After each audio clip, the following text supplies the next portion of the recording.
Un vendredi soir d'octobre 1993, en Californie, 3 jeunes filles du secondaire organisent une petite fête.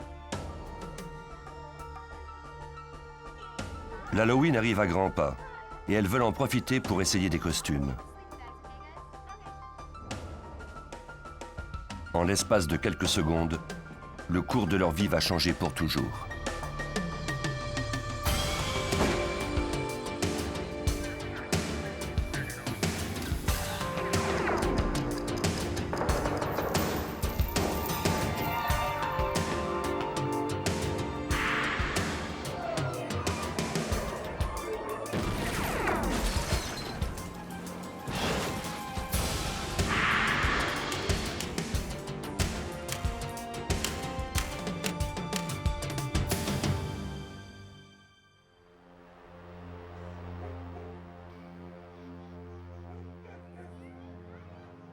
Le 1er octobre, à Petaluma en Californie, Polly Klaas et Gillian Pelham attendaient une copine devant la maison de Polly.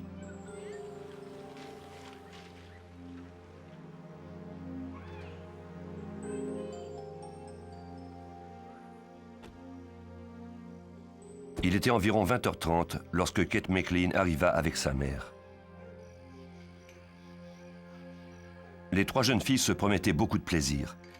C'était un vendredi soir, il y avait des provisions de crème glacée et elles avaient l'intention de rester debout toute la nuit.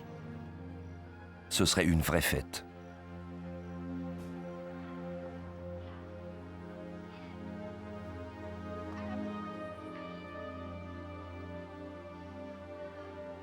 Personne ne pouvait deviner qu'un danger les guettait.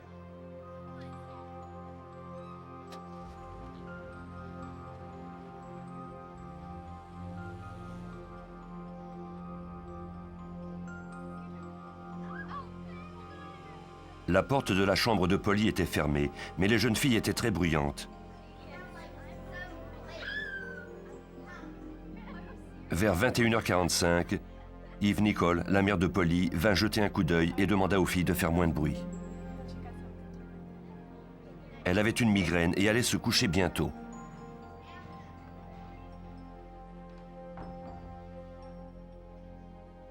La chambre d'Eve était juste en face de celle de sa fille. Elle se doutait bien que ces adolescentes de 12 ans oublieraient vite ce qu'elle leur avait demandé.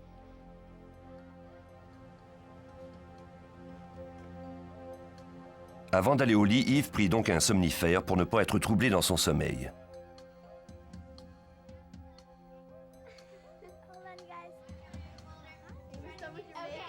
La petite fête se poursuivit encore 45 minutes avant que le cauchemar ne commence.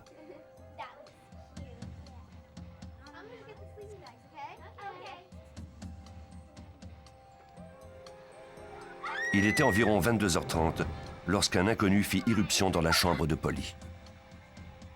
Au début, Kate et Gillian crurent qu'il s'agissait d'une mauvaise blague. Mais l'homme les menaça de son couteau en leur disant que si elles criaient, il n'hésiterait pas à leur trancher la gorge. Il les ligota et commença à leur poser des questions. Il voulait savoir laquelle des filles vivait là et qui d'autre se trouvait dans la maison. Polly lui répondit. Les jeunes filles étaient terrifiées et pleuraient. L'intrus les assura qu'il ne leur voulait aucun mal, simplement de l'argent.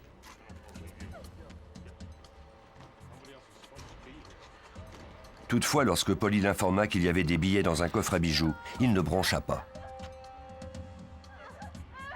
Il bâillonna les jeunes filles et se servit des têtes d'oreiller pour leur couvrir la tête.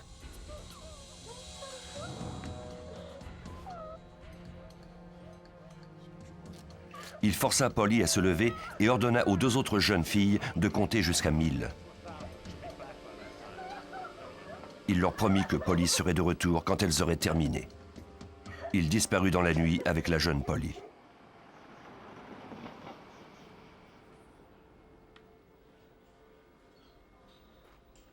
Kate et Gillian parvinrent à dénouer leurs liens et à réveiller la mère de Polly. Elles appelèrent des agents de la police de Petaluma qui furent vite sur les lieux. Les détectives examinèrent la chambre de Polly. La pièce était en désordre et témoignait du drame qui venait de s'y dérouler.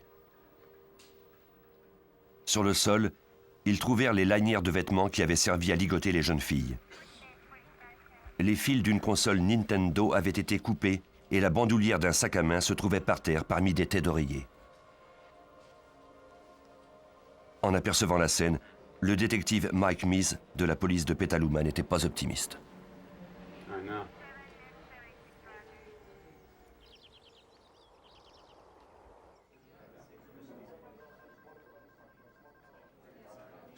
J'étais dans l'embrasure de la porte de la chambre de Polly et je regardais les sacs d'indices que nous avions recueillis. Nous n'avions presque rien. J'ai regardé la moquette et j'ai dit à mon collègue Larry Pelham, « Prenons-la ». Il m'a demandé pourquoi et je lui ai répondu que je ne savais pas vraiment pourquoi, mais qu'il fallait la prendre parce que nous n'avions pas assez d'indices. Les policiers avaient besoin de toute l'aide possible. Heureusement, elle ne tarda pas à arriver. Peu après avoir reçu l'appel de la famille Class, le FBI offrit son expertise.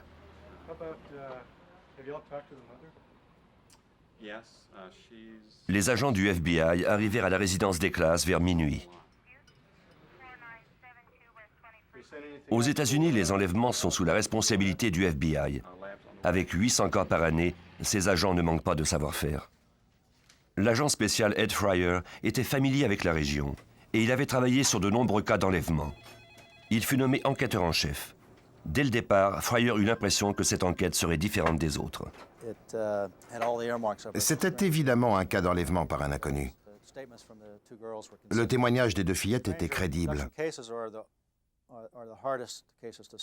Or, les cas de ce genre sont les plus difficiles à résoudre, parce qu'il n'y a aucun lien entre l'auteur du crime et la victime ou sa famille. C'est un crime commis au hasard.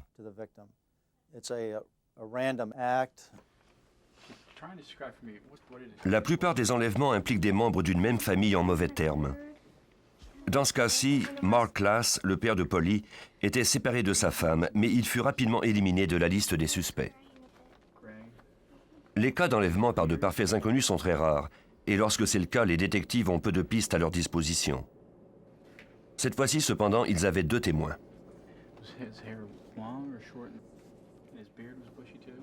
On fit appel à un dessinateur du service de police de San Rafael. Pendant 2 heures, Gillian et Kate décrivirent le visage du ravisseur. Les 2 jeunes filles étaient encore en état de choc, mais elles parvinrent à donner une description valable. Au moins, les autorités avaient maintenant une bonne idée de ce dont le ravisseur avait l'air. À 4 heures du matin, Kate et Gillian furent conduites au poste de police.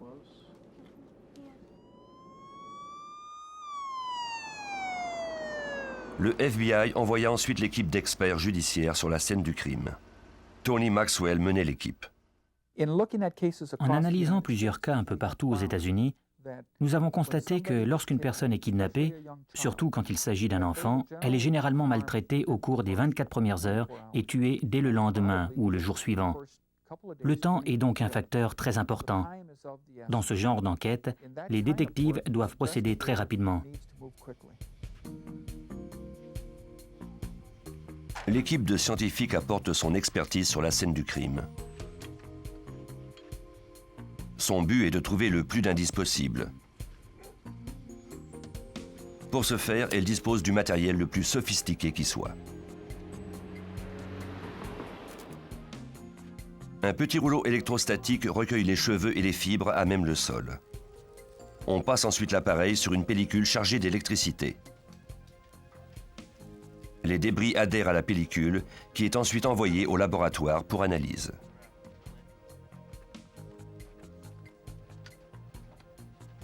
Le service de police avait déjà recueilli des empreintes digitales, mais n'avait rien obtenu de significatif. Les experts de Petaluma ne disposaient cependant pas d'équipement aussi performant que celui du FBI. Grâce à un produit fluorescent, un éclairage ultraviolet et des lunettes spéciales, on peut trouver de nombreux indices qui seraient autrement restés invisibles à l'œil nu.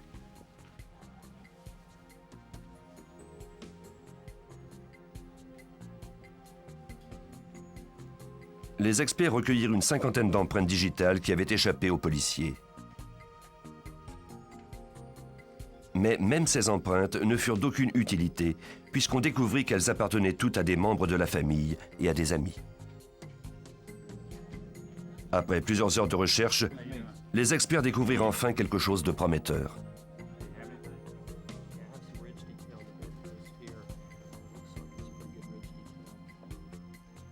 Une empreinte de paume de main inconnue. C'était vraisemblablement le premier indice important. Cette empreinte se trouvait sur un des barreaux du lit. Apparemment, le ravisseur s'y était appuyé l'espace d'une seconde pendant qu'il saisissait un objet. Grâce à l'éclairage ultraviolet et l'application de poudre fluorescente, nous avons pu la trouver, puis la recueillir et l'envoyer au laboratoire.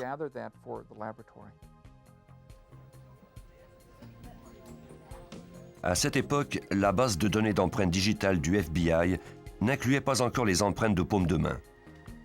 On ne pourrait donc pas s'en servir pour découvrir l'identité du ravisseur. On pourrait cependant la comparer lorsqu'on disposerait d'un suspect. L'agent spécial Mark Mershon du FBI nous explique. Souvent, les gens croient que lorsqu'on dispose d'une empreinte, on peut rapidement découvrir l'identité du criminel. Mais la réalité, c'est qu'on doit d'abord trouver un suspect et obtenir ses empreintes pour les comparer à celles dont nous disposons.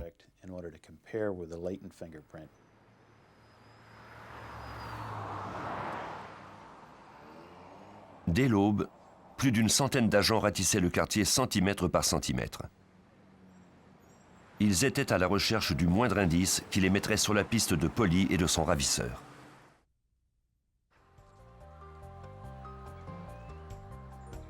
Suite à l'enlèvement de Polly Klaas, les détectives couvrirent le secteur où elle vivait par groupe de 2, demandant partout si quelqu'un avait aperçu quelque chose d'anormal au cours de la soirée. Ses voisins immédiats furent tous interrogés un à un. Plusieurs d'entre eux avaient vu un individu qui correspondait à la description donnée par les jeunes filles.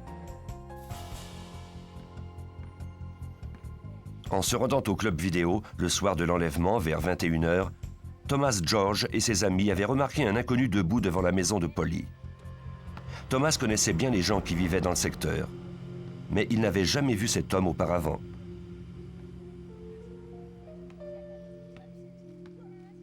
Quelques minutes plus tard, sur le chemin du retour, il avait remarqué que l'homme était toujours au même endroit.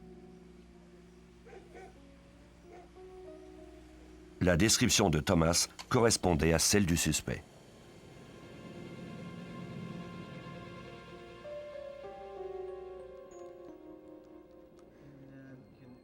Sean Bush jouait à un jeu vidéo avec ses copains qui habitaient dans un petit cottage juste derrière la maison de Polly.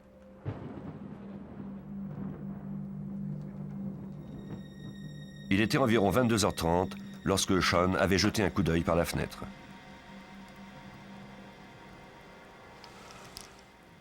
Il avait été surpris de voir un homme sur la galerie de la maison de Polly. L'homme semblait se diriger vers la porte arrière. Sa description correspondait également à celle du suspect. D'autres voisins avaient aussi aperçu l'homme étrange, mais malheureusement, aucun d'entre eux n'avait alerté la police. Comme nous l'explique Patrick Parks, le chef de police de Petaluma, c'était une véritable course contre la montre. Lorsque les enfants sont enlevés par des inconnus, aucun facteur n'est plus important que le temps. Il faut faire au plus vite. Et c'est pourquoi il est important d'affecter autant de personnel à l'affaire. La nouvelle doit circuler partout. On implique le plus grand nombre d'agences possible. On leur demande de s'occuper de l'affaire en priorité, en espérant que cela nous permettra de résoudre l'enquête avec succès.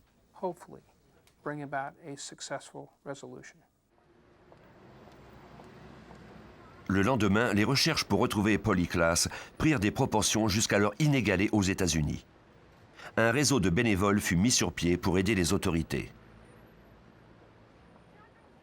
Pendant que des centaines de citoyens participaient aux recherches, d'autres distribuaient des photos à divers endroits de la ville.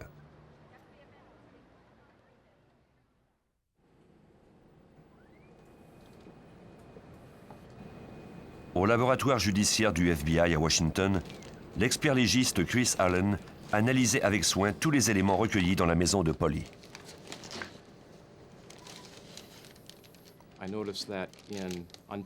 En dénouant les minces bandes de nylon qui avaient servi à ligoter les amis de Polly, j'ai remarqué qu'elles avaient toutes été déchirées. J'ai réussi à les remettre bout à bout, au point de pouvoir établir qu'elles venaient toutes d'une même pièce de tissu, probablement une robe de nuit ou quelque chose du genre.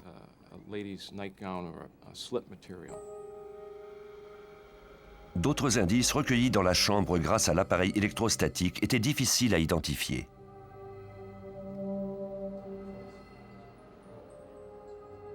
Après un examen exhaustif et maintes comparaisons, Allen en conclut qu'il provenait de la moquette d'une automobile. L'examen d'échantillons de moquettes des voitures avec lesquelles la famille Klaas avait été en contact permit à Allen de déterminer que ces fibres provenaient vraisemblablement de la voiture du ravisseur.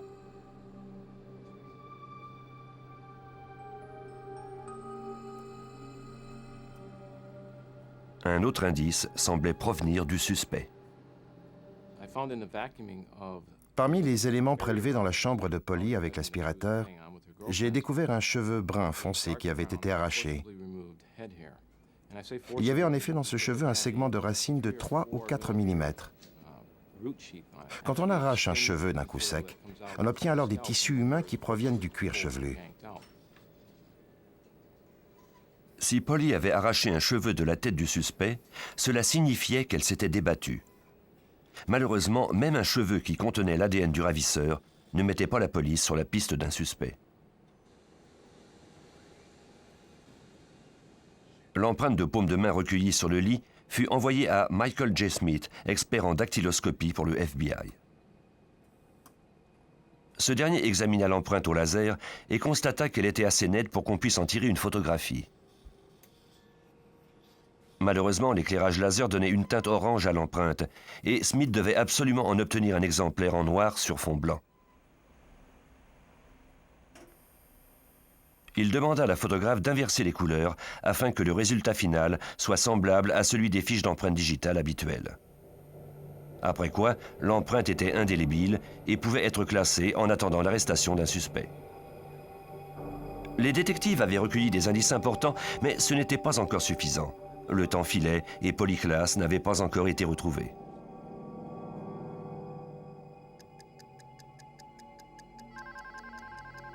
« 48 heures après l'enlèvement de Polly Klaas, son père, Mark, reçut un appel téléphonique. La voix semblait être celle de Polly. La jeune fille déclara à Mark Klaas qu'elle était dans une chambre d'hôtel et que son ravisseur était sorti pour un moment. Puis la communication fut interrompue. Il était encore permis d'être optimiste. Malheureusement, l'appel n'avait pas pu être retracé. Il fallait espérer que la jeune fille tenterait à nouveau de communiquer avec son père.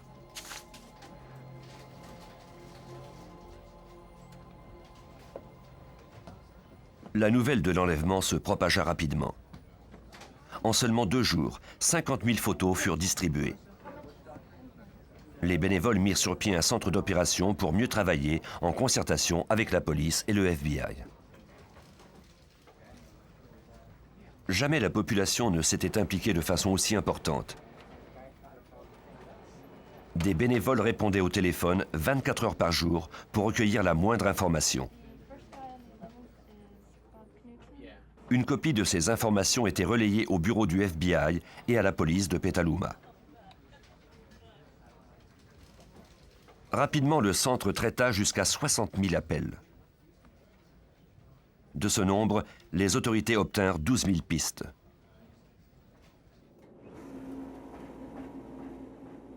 Parmi elles, l'une semblait prometteuse. Lorsque Mark Klaas avait reçu l'appel de Polly, les agents du FBI avaient été pris de court.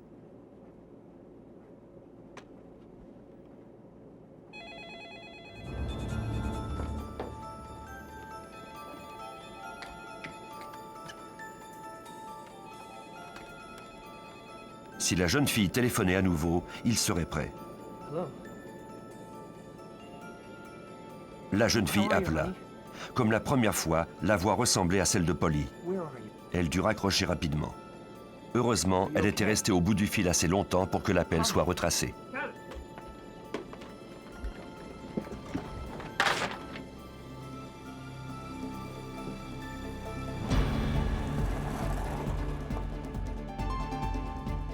L'appel provenait d'une maison située à 50 km de la maison de Polly. Le temps manquait pour réunir plusieurs agents. On confia la mission à quelques policiers seulement.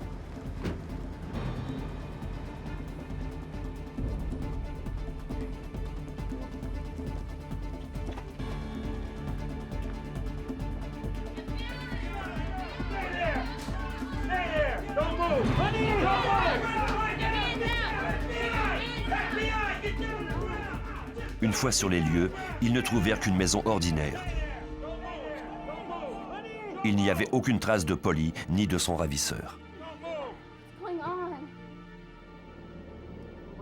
Les agents interrogèrent une des jeunes filles qui demeurait là. Cette dernière avoua qu'elle était celle qui avait fait les appels. Ses amis l'avaient mise au défi de faire croire qu'elle était Polly et elle avait accepté. Toute cette histoire n'était qu'une blague de très mauvais goût.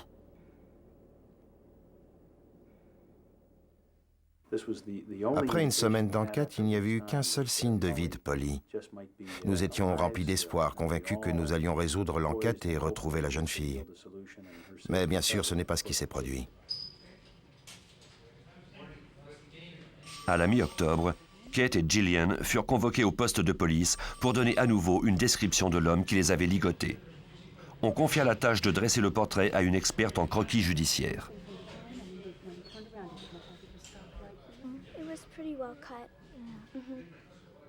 Cette femme était reconnue pour mettre les témoins en confiance et obtenir une description très précise. Les deux jeunes filles étaient plus calmes que le soir de l'enlèvement et donnèrent beaucoup plus d'informations. Cette fois, le portrait était plus réaliste. On en distribua immédiatement de nouvelles copies. Il n'y avait pas une seconde à perdre. On peut classer les cas d'enlèvement par un inconnu en 3 catégories. Une fois sur 3, les enfants sont retrouvés en vie. Une autre fois sur 3, ils sont retrouvés morts. Quant au dernier tiers, nous ne les retrouvons jamais.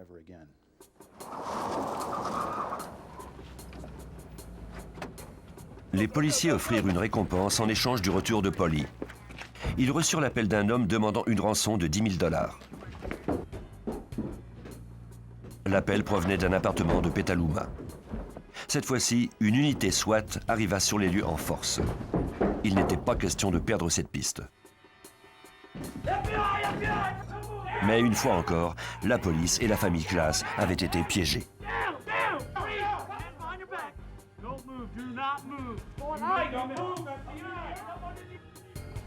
James Heard, 20 ans, fut arrêté pour tentative d'extorsion et pour avoir prétendu être le ravisseur.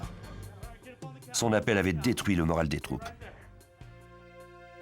La famille de Polly était particulièrement découragée. Une lettre des parents de Polly adressée au ravisseur fut publiée dans le San Francisco Examiner du 17 octobre. Qui que vous soyez, où que vous soyez, nous vous prions de nous retourner Polly. C'est chez elle ici.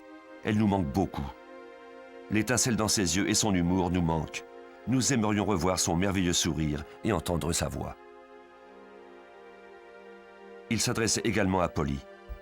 « Chérie, si tu peux lire ceci, sache que ta maman et ton papa t'aiment beaucoup et que nous allons continuer à te chercher jusqu'à ce que nous puissions te tenir à nouveau dans nos bras. »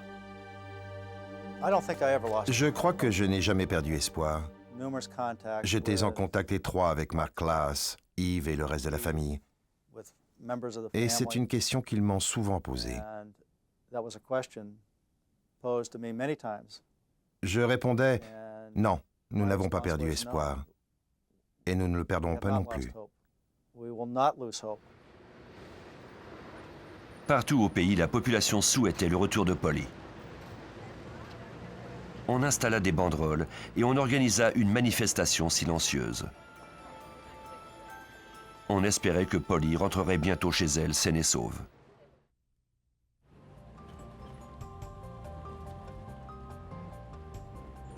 Le 28 novembre 1993, soit 2 mois après l'enlèvement de Polly Klaas, les autorités obtinrent leur première piste importante.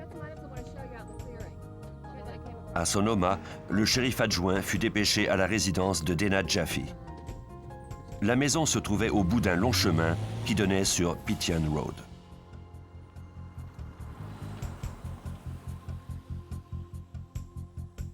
En se promenant sur sa propriété, Dana avait remarqué quelque chose d'étrange.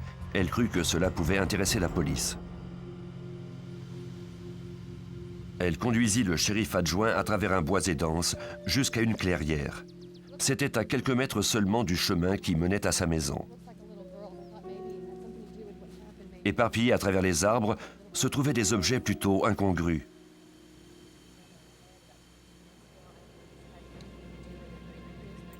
Il y avait un grand morceau de soie qui semblait avoir servi de capuchon et quelques bandes de ruban adhésifs. Également, elle avait trouvé des collants noués.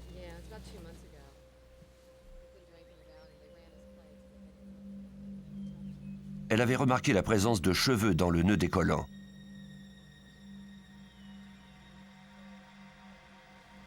Il y avait d'autres rebuts tout autour.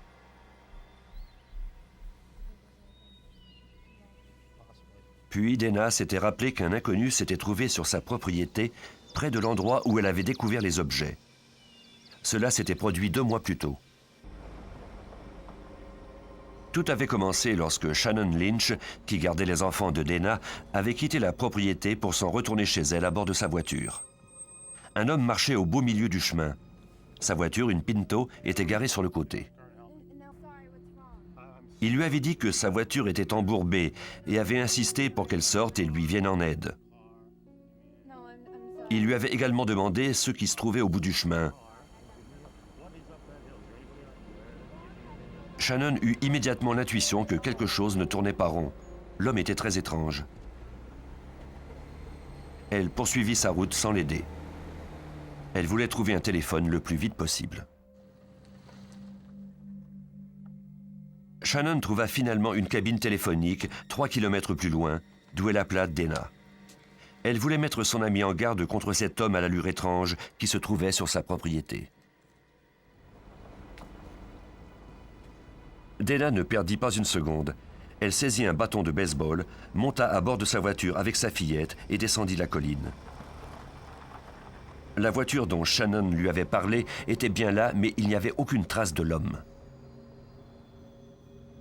Elle poursuivit sa route jusqu'à la ville pour appeler la police.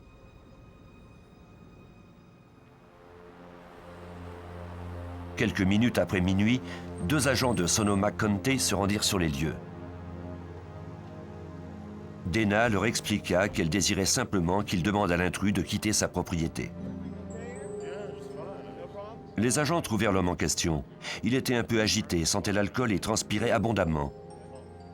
Il y avait des brindilles de feuilles dans ses cheveux, comme s'il s'était roulé sur le sol.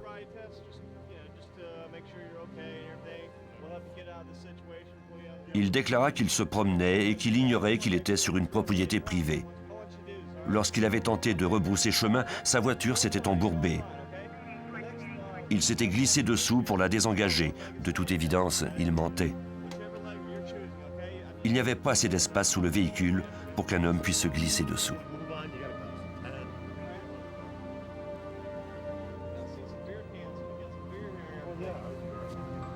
Lorsque les policiers demandèrent à l'intrus s'il avait consommé de l'alcool, ce dernier ouvrit une nouvelle canette de bière et commença à la boire. Les policiers lui donnèrent l'ordre de verser le reste sur le sol. L'homme devint agressif lorsqu'ils lui demandèrent de se laisser fouiller, mais il se calma sous la menace d'être conduit au poste.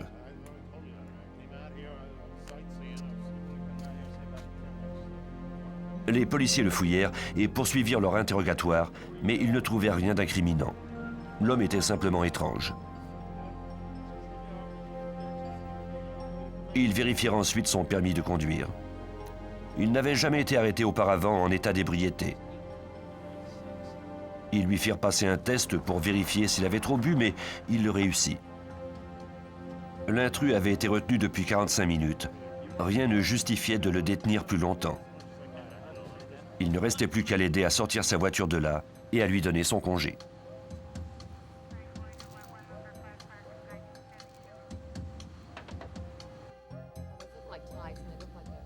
Cet incident s'était produit 2 mois plus tôt, la nuit même de la disparition de Polly Klaas.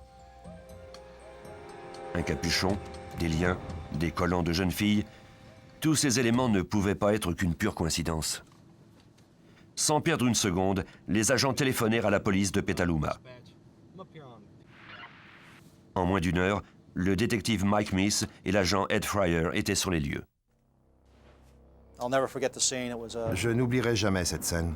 Il était tard, Mike Meese et moi-même étions en haut de la colline de Pigeon Road, et il y avait de la brume.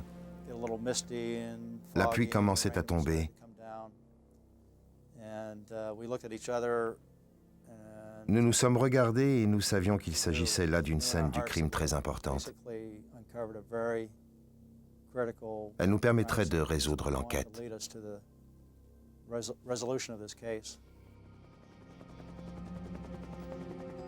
Une fois les indices recueillis, les détectives commencèrent à chercher des traces de Polly.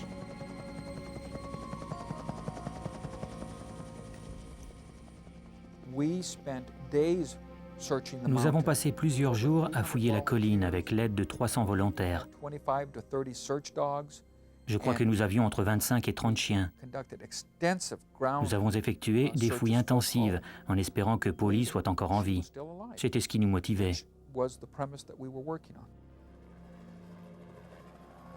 Dès le début des recherches, il y eut comme un effet boule de neige. Les autorités obtinrent un rapport détaillé de l'incident qui s'était produit sur la propriété de Dana Jaffe. L'intrus s'appelait Richard Allen Davis.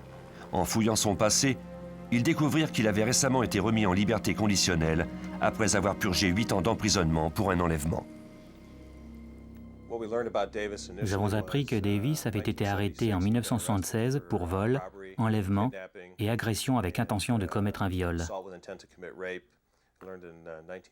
En 1978, il avait été arrêté pour un autre enlèvement, en plus de quelques assauts à main armée. En 1984, il avait également été arrêté pour enlèvement, assaut à main armée, cette fois-ci avec une arme à feu, et vol à main armée.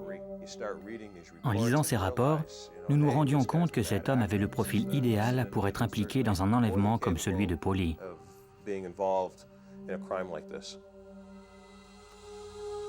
La photo prise lors de l'arrestation correspondait à la description des 2 jeunes filles.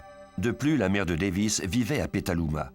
Il était donc vraisemblable qu'il se soit trouvé dans cette ville. Les pièces commençaient à s'assembler une à une.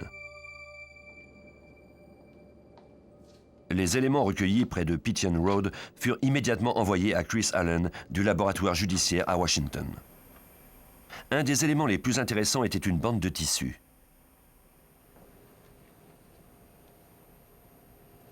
Allen put rapidement confirmer ce que les détectives soupçonnaient. Essentiellement, nous devions vérifier si les morceaux de tissu pouvaient correspondre l'un avec l'autre.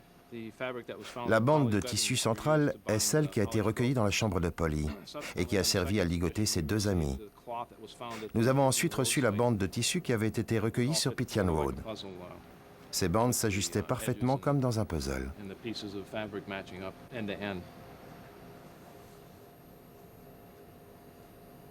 Polly Klaas s'était donc sans doute trouvée sur la propriété de Dana Jaffe après son enlèvement.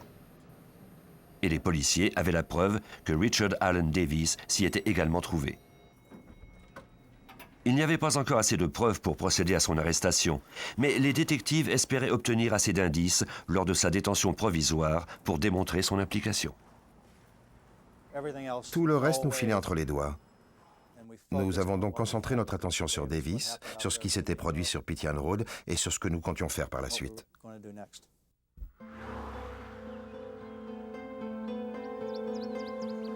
Les détectives découvrirent alors que Davis avait un mandat d'arrestation contre lui pour avoir enfreint les conditions de sa libération conditionnelle.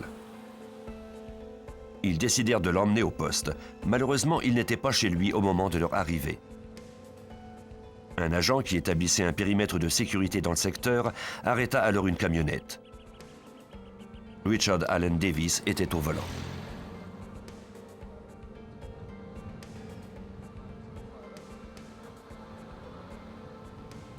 Quand l'agent comprit à qui il avait affaire, il appela calmement les enquêteurs qui se trouvaient à la résidence de Davis.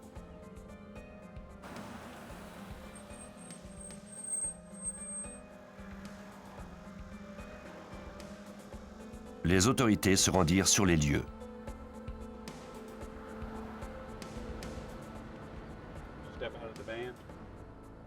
Le détective Meese s'approcha du véhicule pour demander à Davis d'en sortir. Il l'informa qu'il était en état d'arrestation pour avoir violé les conditions de sa liberté conditionnelle.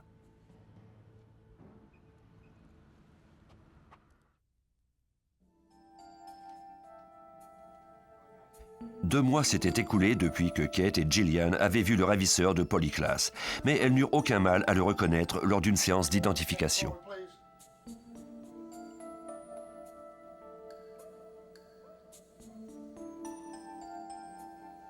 Il ne portait plus la barbe, mais son visage était gravé à jamais dans leur mémoire. Davis avait été arrêté relativement à sa liberté conditionnelle, mais il fut tout de même interrogé à propos de l'enlèvement. Il nia toute implication avec véhémence. C'est alors que les détectives lui firent comprendre que s'il voulait parler, ils étaient prêts à conclure un marché avec lui.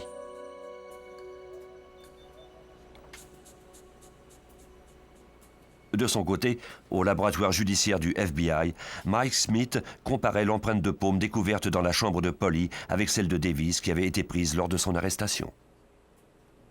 C'était un indice crucial. Si on parvenait à prouver que les empreintes provenaient de la même personne, on aurait la preuve formelle que Davis était impliqué dans l'enlèvement. Après un examen minutieux, on communiqua les résultats à l'agent Fryer. J'ai reçu un appel du laboratoire du FBI. Ils avaient prouvé que l'empreinte de Davis était la même que celle recueillie dans la chambre de Polly. C'était du concret. Il s'était trouvé dans la chambre de la petite et nous en avions la preuve. Nous venions de le coincer.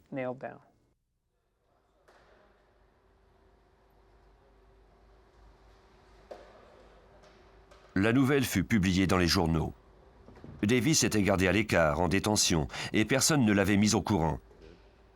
Puis un jour, un ami lui rendit visite.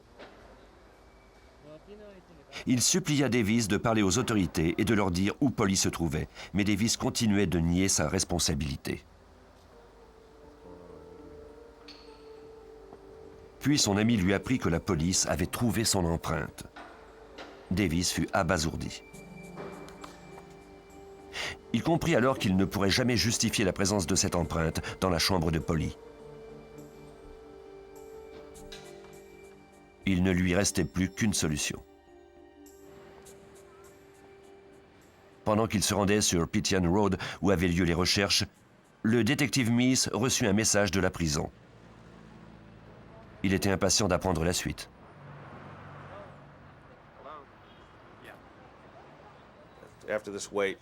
Après quelques instants, Davis a pris le téléphone et j'ai reconnu sa voix. Il m'a dit qu'il avait fait une bêtise, une grosse bêtise. Le détective Meese et l'agent spécial Larry Taylor rencontrèrent Davis dans la salle d'interrogation où le suspect raconta en détail les événements du 1er octobre. Il vivait dans une maison de transition, mais il avait obtenu l'autorisation de coucher chez sa mère à Petaluma. Il avait cependant été incapable de trouver sa maison et avait bu quelques bières en marchant dans les rues du quartier de Polly. À un certain moment, un homme l'avait arrêté pour lui offrir de la marijuana. Il avait accepté. Selon ses propres termes, Davis était devenu complètement givré. Il était retourné au magasin pour s'acheter d'autres bières. Il s'était retrouvé aéré dans le voisinage sans but.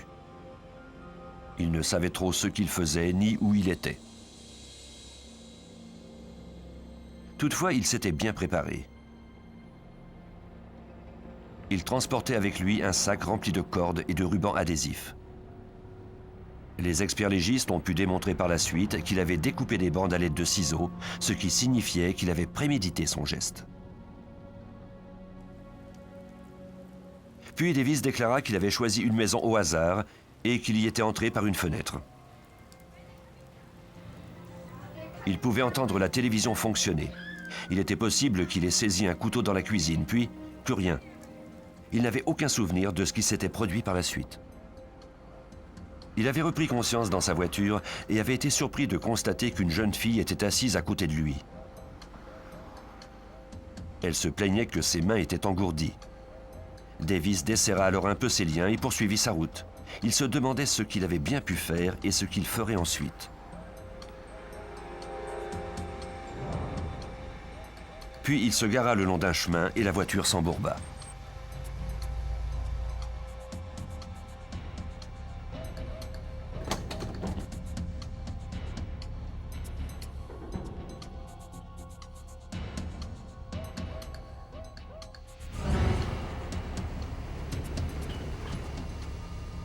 Lorsqu'il comprit qu'il était coincé, il dit à Polly d'en descendre et la transporta jusqu'à un fossé profond à environ 30 mètres de distance.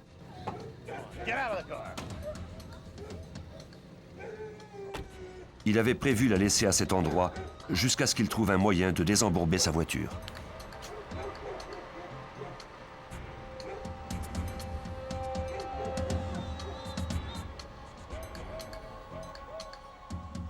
Le reste de l'histoire de Davis correspondait aux déclarations des témoins.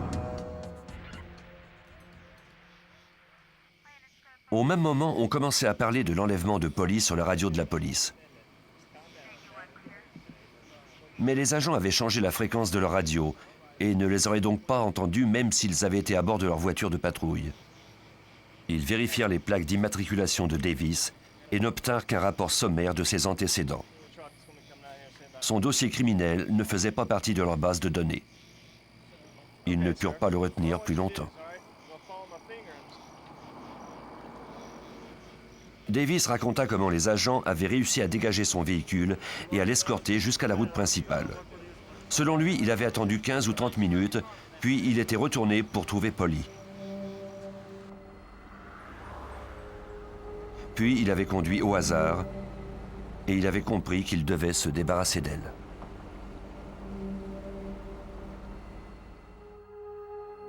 Les policiers découvraient enfin ce qui était arrivé. Polly était morte. Et Richard Allen Davis était l'auteur de cet homicide.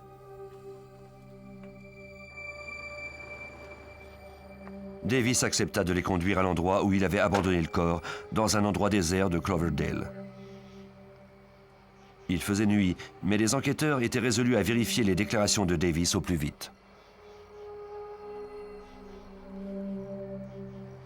Il les conduisit dans un champ près d'une scierie abandonnée. Dans ce champ, sous des panneaux de bois, était caché le corps de la jeune fille.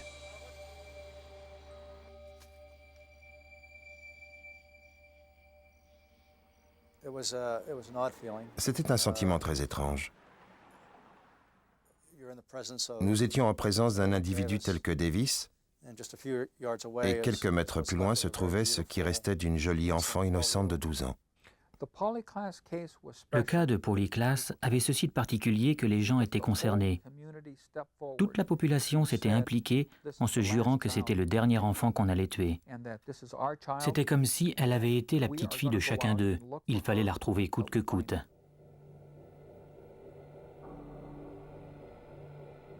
Le procès n'eut lieu qu'en 1996. Mais après 10 semaines, le jury trouva Davis coupable de 10 chefs d'accusation, dont enlèvement, vol, meurtre et tentative de commettre une agression sexuelle sur un enfant. Davis déclara jusqu'à la fin qu'il n'avait jamais eu de telles intentions. Les enquêteurs croient quant à eux que Polly était déjà morte lorsque les agents ont aidé Davis à dégager sa voiture. Il fut condamné à mort et attend présentement son exécution à la prison de San Quentin.